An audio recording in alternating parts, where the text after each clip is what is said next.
There comes a moment in life when your heart whispers a truth your soul already knows, but your courage is not yet ready to accept. It is the quiet, devastating realization that love, no matter how pure, no matter how deep, no matter how sacred it feels within you, is not always enough to stay. And in that moment, something inside you begins to fracture, not loudly, not violently, but slowly, silently, like a crack spreading across glass. You smile in front of the world, but inside, a war has begun. A war between what you feel and what you must do. To love someone from the depth of your soul is one of the most beautiful experiences a human being can have. It is the kind of love that reshapes your identity, alters your perception of reality, and gives meaning to even the smallest moments. It is the kind of love poets write about and philosophers try to understand. It is not shallow, it is not temporary, it is not easy to replace. But here is the truth that most people spend years, even decades, trying to avoid. Not every love is meant to last, and not every person we love is meant to stay in our lives. This is where philosophy meets pain. Friedrich Nietzsche once wrote, "What is done out of love always takes place beyond good and evil." And yet, even Nietzsche understood that love is not always aligned with what is healthy, what is right, or what is necessary for our growth. Love can blind us, it can chain us, it can make us hold on to something that is quietly destroying us from within. You see, the human mind is not designed to easily let go of emotional attachment. Psychologically, when you love someone deeply, your brain forms neural connections that associate that person with safety, comfort, and identity. They become not just a part of your life, but a part of your sense of self. This is why leaving someone you love feels like losing yourself. It is not just a breakup, it is a psychological withdrawal. It is emotional detox. It is grieving someone who is still alive, and that is why it hurts in a way that words can barely capture. But pain, as Carl Jung believed, is not meaningless. He said, "There is no coming to consciousness without pain." In other words, the very suffering you are trying to avoid may be the doorway to your transformation, because sometimes love asks you to stay, and sometimes love asks you to walk away. The question is not how much you love them. The question is, what is this love doing to you? There are relationships where love exists, but peace does not. Where care exists, but respect is missing. Where attachment exists, but emotional safety is absent. And in such relationships, the heart becomes a prisoner of its own devotion. You keep telling yourself, "But I love them." And yes, you do, but at what cost? Are you losing your peace? Are you losing your self-respect? Are you constantly anxious, overthinking, doubting your worth?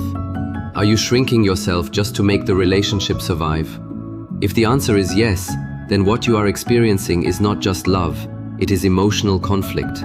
And conflict, when prolonged, becomes suffering. The Stoic philosopher Epictetus taught that we suffer not because of events, but because of our attachment to them. You are not suffering simply because of the person you love.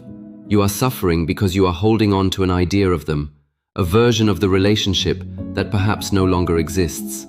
You are in love with what could have been, with what should have been, with what you hoped it would become. But reality is standing in front of you, asking you to see the truth, and the truth is often painful. Leaving someone you love is not an act of weakness, it is an act of profound courage. It is choosing long-term peace over short-term comfort. It is choosing your mental health over emotional dependency. It is choosing growth over familiarity, and growth is never comfortable.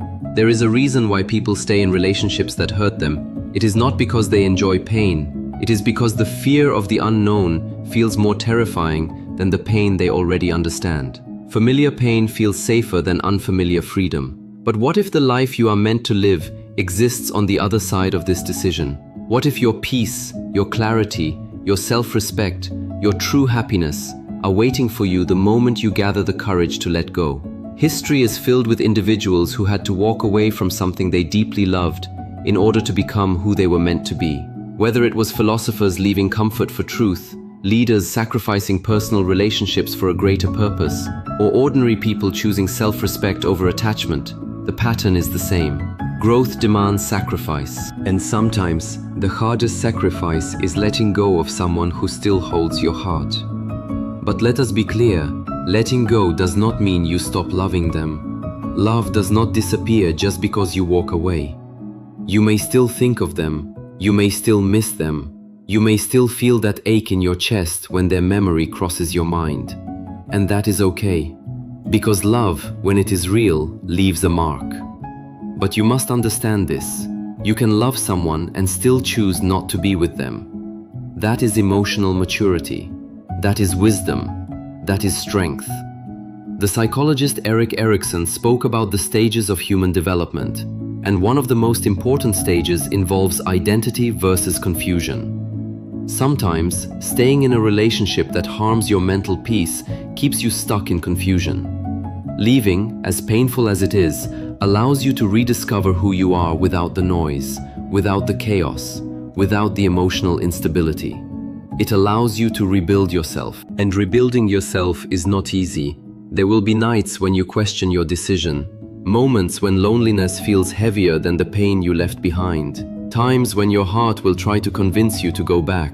But this is where discipline becomes more important than emotion. Because emotions are temporary, but the consequences of your decisions are lasting. You must remind yourself why you left, not to justify your pain, but to protect your peace. Healing is not a straight line. It is messy. It is unpredictable. Some days you will feel strong, and other days you will feel broken again. But every day you choose not to go back to what hurt you, you are choosing yourself. And that choice, repeated over time, becomes transformation. There is a quiet power in walking away, a power that does not scream for attention, does not seek validation, does not need approval. It is the power of self-respect. And self-respect is the foundation of a meaningful life. Because at the end of the day, no matter how deeply you love someone, you have to live with yourself. You have to wake up with your thoughts. You have to carry your emotional state. You have to face your own mind. And if your mind is in chaos, if your peace is constantly disturbed, then no amount of love can compensate for that. Peace is not a luxury, it is a necessity. And anyone who truly loves you will not be the reason you lose it. As the philosopher Rumi once said, your task is not to seek for love, but merely to seek and find all the barriers within yourself that you have built against it. Sometimes, the barrier is not fear of love, but fear of letting go. Because letting go feels like failure, but it is not. It is clarity. It is growth. It is choosing a future that aligns with your well-being. And one day, when time has softened the pain and distance has given you perspective, you will look back and understand. You will understand that leaving was not the end of your story. It was the beginning of your freedom. You will realize that the love you gave was real, but it was not meant to define your entire life. You will see that by choosing yourself, you did not lose love. You honored it. Because true love does not destroy you. True love does not take away your peace. True love does not make you feel less than who you are. And if it does, then walking away is not betrayal, it is self-preservation. So if you are standing at that painful crossroads right now, torn between your heart and your peace, listen carefully.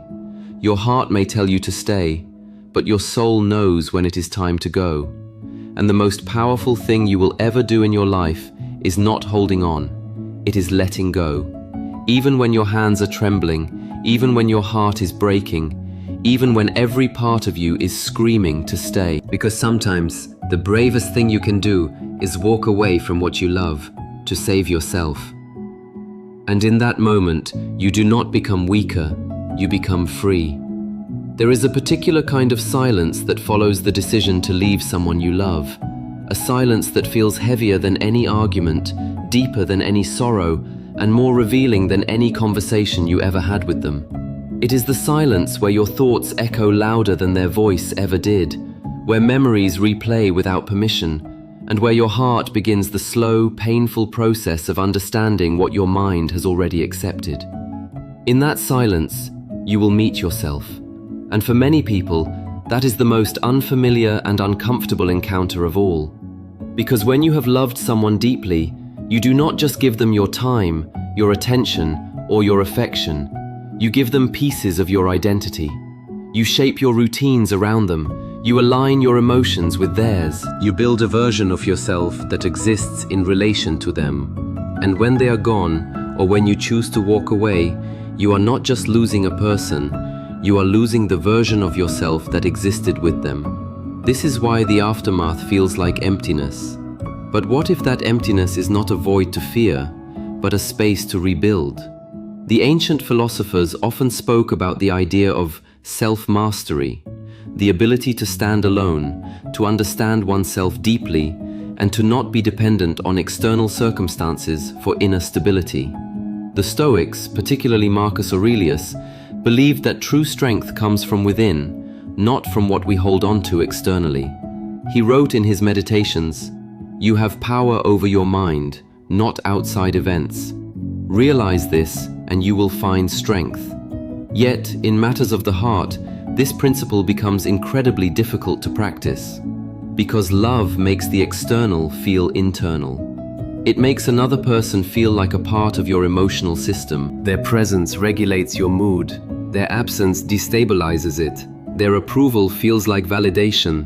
Their rejection feels like collapse. And so, when you leave someone you love, your nervous system goes into a kind of shock. Psychologically, it mirrors withdrawal from an addiction. Studies in neuroscience have shown that romantic attachment activates the same reward systems in the brain as substances like dopamine triggering drugs. This is why separation can feel physically painful, why your chest feels tight, why your thoughts become obsessive, why your sleep is disturbed. You are not just heartbroken, you are rewiring. And rewiring takes time. It takes patience. It takes compassion for yourself. There will be moments when your mind will romanticize the past, highlighting only the good memories while conveniently ignoring the reasons you had to leave. This is a cognitive bias known as rosy retrospection, where the brain filters experiences to reduce emotional discomfort. It is a defense mechanism, but it can be dangerous if it pulls you back into something that was not good for you. So you must learn to see clearly, not emotionally, but truthfully. Remind yourself not just how you felt when things were good, but how you felt when things were not. Remember the nights you felt anxious, the moments you felt unappreciated, the times your peace was disturbed. Not to create resentment, but to maintain clarity, because clarity is what protects your growth. And growth, as painful as it is the purpose of this entire experience. There is a concept in psychology known as post-traumatic growth. It suggests that individuals who go through deep emotional pain, when processed correctly, often emerge stronger, wiser, and more self-aware than before. They develop a deeper understanding of themselves, stronger boundaries, and a clearer sense of what they truly need in relationships. But this growth is not automatic. It requires conscious effort. It requires reflection. It requires the courage to face your own patterns. Because leaving someone is not just about them, it is also about you. Why did you stay as long as you did? What were you tolerating? What were you afraid of losing? What part of you believed that this was the best you could have? These are not easy questions, but they are necessary. Because if you do not understand your own patterns, you may find yourself repeating them. Different person, same story. And life, in its quiet wisdom, will keep presenting you with the same lesson until you learn it. This is why philosophers like Socrates emphasize the importance of self-examination. An unexamined life is not worth living, he said. And in the context of love, an unexamined relationship can become a cycle of unconscious choices.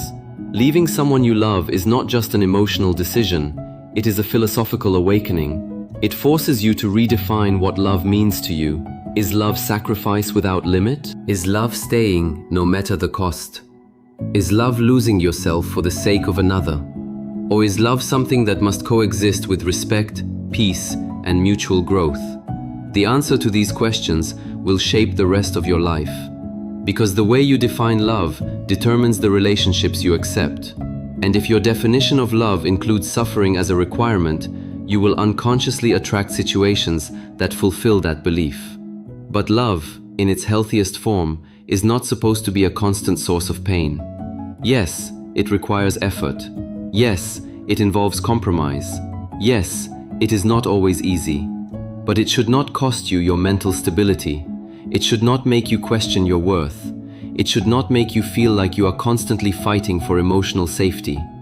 The psychologist Abraham Maslow, known for his hierarchy of needs, placed love and belonging as fundamental human needs. but he also emphasized the importance of esteem and self-actualization. In other words, love is important, but not at the expense of your self-respect and personal growth. You are not meant to choose between love and yourself. The right love will never ask you to.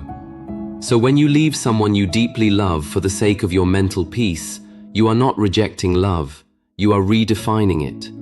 You are raising your standards. You are saying, I deserve a love that does not break me.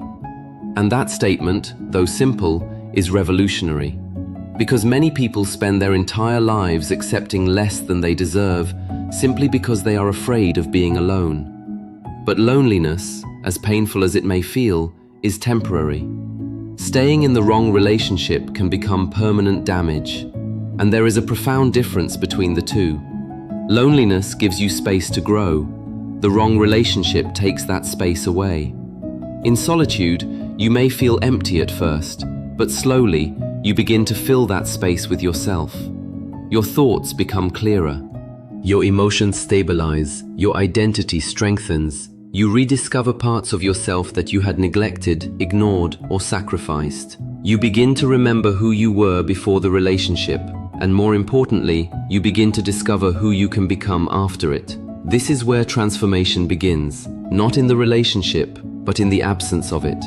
There is a story often told in literature about the phoenix, a mythical bird that burns into ashes and is reborn from its own destruction. It is a powerful metaphor for human resilience, because sometimes, in order to become who you are meant to be, you must allow parts of your life to end. Even if you loved them, even if they meant everything to you, endings are not always failures. Sometimes they are necessary evolutions, and the pain you feel is not a sign that you made the wrong decision. It is a sign that what you had was real. But real does not always mean right, and this distinction is crucial. Because many people confuse intensity with compatibility. Just because something felt strong does not mean it was healthy. Just because you loved deeply does not mean you were aligned. And just because it hurts to leave does not mean you should stay. Pain is not always a signal to go back. Sometimes it is a signal that you are growing, that you are stepping out of something familiar into something unknown. And the unknown, though terrifying, is where all possibilities exist. You must trust that. Even when your heart doubts it, even when your mind questions it, even when your emotions fluctuate between strength and weakness. Because healing is not linear, and strength is not the absence of pain. Strength is continuing forward despite it. So allow yourself to grieve. Allow yourself to miss them. Allow yourself to feel everything that comes with this experience.